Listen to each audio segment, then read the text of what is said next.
Assalamualaikum warahmatullahi wabarakatuh. Sebagai manusia, kita sudah memahami bahwa hidup di dunia ini tidaklah sendiri. Dalam keseharian, manusia di dunia ini tidaklah sendiri. Ada makhluk lain, yaitu setan.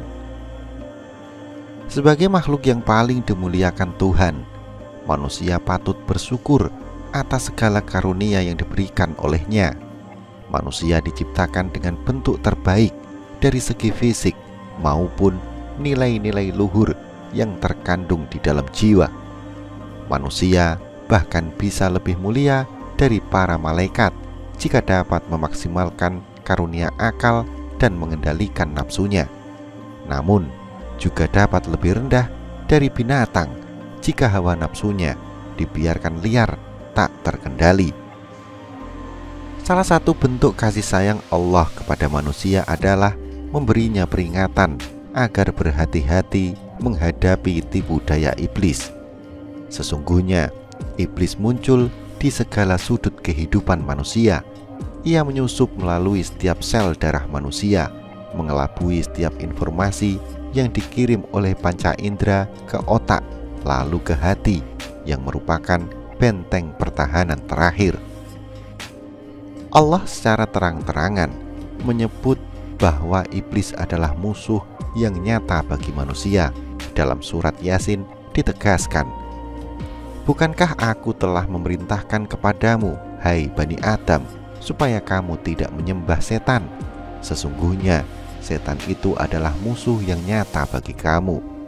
Yasin ayat 60. Iblis sangat membenci anak cucu Adam karena dendam kesumat yang melandanya.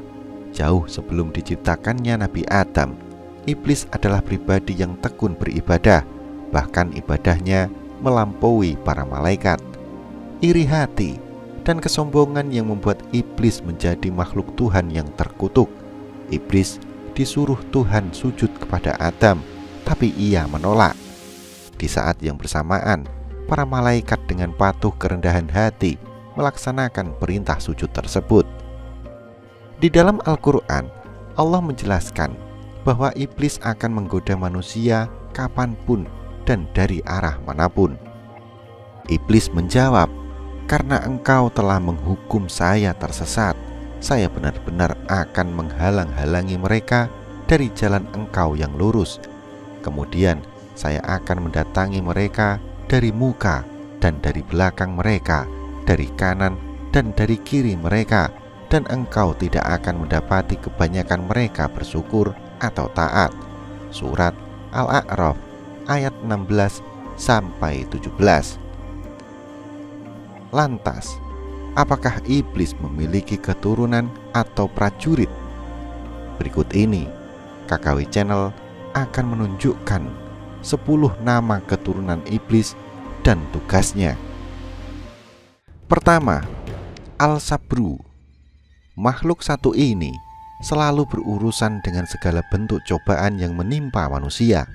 Setiap kali manusia mendapatkan cobaan, akan dibuatnya galau dan tidak sabar menerimanya. Segala ekspresi berlebih dikala mengalami musibah, seperti menangis histeris, depresi, mengamuk, dan tradisi jahiliyah lainnya berhubungan dengan pengaruh Al-Sabru. Kedua, Al-A'war.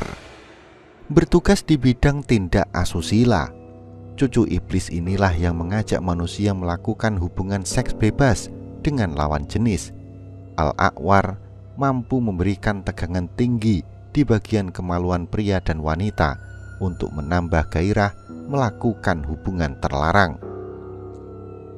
3. Al-Saud. Inilah mungkin cucu iblis yang paling berhasil di bidangnya. Cucu iblis yang satu ini bekerja di bagian pemberitaan. Ia berperan meracuni sebuah berita dengan penuh kedustaan. Maraknya penyebaran isu-isu yang tidak jelas dasar kebenarannya merupakan andil besar dari cucu iblis yang satu ini. 4. Wasnan. Iblis satu ini memiliki tugas untuk meniupkan tepung ke mata manusia. gunanya adalah untuk membuat manusia mudah mengantuk, terutama dalam kegiatan ibadah. Intinya, pekerjaan utama iblis wasnan adalah membuat manusia tidak fokus ketika mendengarkan nasihat kebaikan. Kelima, walhan. Wasnan dan walhan, nama-nama iblis tersebut sekilas terdengar mirip. Namun, kedua iblis ini memiliki tugas yang berbeda. Tugas utama keturunan iblis ini adalah untuk mengganggu manusia dalam urusan bersuci. Walhan akan mengganggu manusia saat berwudu, mandi, dan aktivitas bersuci lainnya. Keenam, Abyad.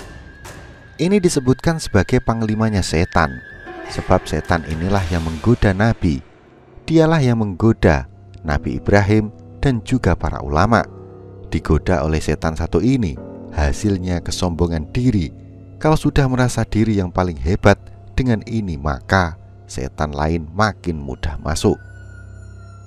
Ketujuh, Dasim.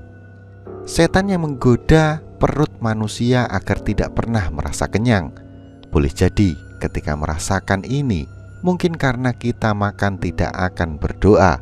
Maka dari itu, boleh jadi ketika merasakan ini, mungkin karena kita makan tidak dengan berdoa. Maka dari itu, berdoalah sebelum makan. Jika tidak pakai doa, maka setan ini yang ikut makan. Setan kerasukan dan ketamakan. Kedelapan, Khinzab. Tugasnya mengganggu orang yang beribadah, terutama yang saat sholat, dengan cara membuat manusia merasa was-was dengan amal baik yang dilakukannya dan senantiasa meruntuhkan keyakinannya kepada agama Islam yang dianutnya. Kesembilan, Sabrum. Tugasnya ialah mengajak manusia ke jalan jahat dan tak sabar dengan ujian yang dia terima. Umpamanya, sama seperti merobek-robek baju pada kematian ahli surga. Kesepuluh, Al-Zalanbur. Jika kamu sedang pergi ke pasar, maka waspadalah dengan iblis ini. Ia selalu berada di sana untuk menggoda para pebisnis melakukan penipuan dan kecurangan saat bertransaksi. Segala bentuk janji-janji palsu pedagang terhadap konsumen juga merupakan tipu daya Al-Zalanbur. Itulah 10 keturunan iblis beserta tugasnya. Wallahu a'lam bishawab. Wassalamualaikum warahmatullahi wabarakatuh.